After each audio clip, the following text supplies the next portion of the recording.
اعوذ باللہ من الشیطان الرجیم، بسم اللہ الرحمن الرحیم۔ میں سہیل خان ہوں، آپ دیکھ رہے ہیں میرا یوٹیوب چینل اور فیس بک پیج بخاری فلاحی تنظیم۔ ناظرین، ہمارا معاشرہ جن عظیم گناہوں کے دلدل میں صدیوں سے پھنسا ہوا ہے، اس سے نجات دلانے کے لیے اللہ تعالیٰ کے مقبول ترین بندے اپنی استطاعت بھر ہر وقت ہر زمانے میں کام کر رہے ہیں۔ اس امراض باطنی سے معاشرے کو پاک و صاف کرنے کے لیے اللہ تعالیٰ کے برگزیدہ بندوں نے قرآن و سنت کے نسخے کو بطور دوا استعمال کیا ہے۔ چونکہ مصلح امت صلی اللہ علیہ وآلہ وسلم کا فرمان ہے، انا خاتم النبیین لا نبی بعدی، میں آخری نبی ہوں، میرے بعد کوئی نبی نہیں آئے گا۔ اس سے ہمیں واضح طور پر معلوم ہوتا ہے کہ اب اس امت اور اس معاشرے کی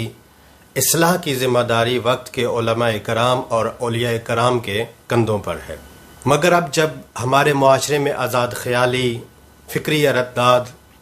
قلبی تذبذب، عدم حیا، شہرت و ناموری، ریاکاری، سود خوری، سٹہ بازی، فیشن کے نام پر شریعت کی عدم پاسداری، رشوت کو تحفے سے تعبیر کرنا، فضول خرچی پر لاکھوں کا سرمایہ لٹانے کو اپنے لیے فخر سمجھنا، ماں باپ اور اساتذہ کرام کی خدمت کو اپنے لیے عار سمجھنا، ظلم و جبر کے طور پر ایک دوسرے کے حقوق چھیننے کو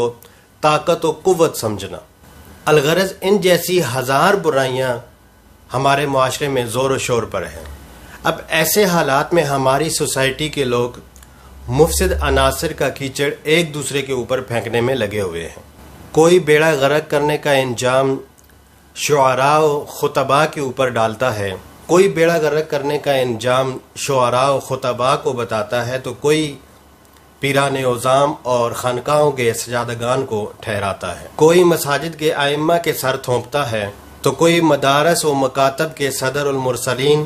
اور ناظم اعلیٰ کو سونپتا ہے، اور کوئی متولیان مسجد کے اراکین اور کمیٹی کو سمجھتا ہے۔ الغرض جتنی فکریں ہیں اس قدر آراء ہیں، اور ہر کسی کے یہی جملے ہیں، مگر وہ ہے کون؟ ابھی تک اس سے ملاقات کیوں نہیں ہوئی؟ مختصر یہ کہ جن کی نیت میں لوٹ اور فلوس ہے وہی بیڑا غرق کرنے کا ذمہ دار ہے، اور جن کی نیت میں خلوص و اصلاح ہے وہی عہدے کا سچا پاسدار ہے، اور نیت کا حال اللہ تعالیٰ بہتر جانتا ہے۔ اب اصلاح معاشرے کے لیے ہم کیا کر سکتے ہیں؟ ہمارا کیا لائے عمل ہونا چاہیے؟ تو معاشرے کی اصلاح سب سے پہلے ہم خود سے شروع کریں، اپنے آپ کو دین پر سختی کے ساتھ قائم رکھیں، صرف رسمی مسلمان نہ بنیں بلکہ ہمارا ظاہر و باطن مومن کامل کا آئینہ دار ہو، کیونکہ ہم اور آپ سے ہی معاشرے کی تشکیل ہوتی ہے۔ پھر اپنے گھر کی اصلاح کریں، اگر باپ ہیں تو اپنی اولاد کی اصلاح کریں، اگر شوہر ہیں تو اپنی بیوی کی اصلاح کریں، اگر بڑے بھائی ہیں تو چھوٹے بھائیوں کی اصلاح کریں، اگر عمر دراز ہیں تو خاندان کی اصلاح کریں، کیونکہ ہر ایک انسان اپنے ماتحتوں کا جواب دہ ہے۔ جیسا کہ حضرت عبداللہ بن عمر رضی اللہ تعالیٰ عنہ سے روایت ہے کہ کریم آقا صلی اللہ علیہ وآلہ وسلم نے ارشاد فرمایا،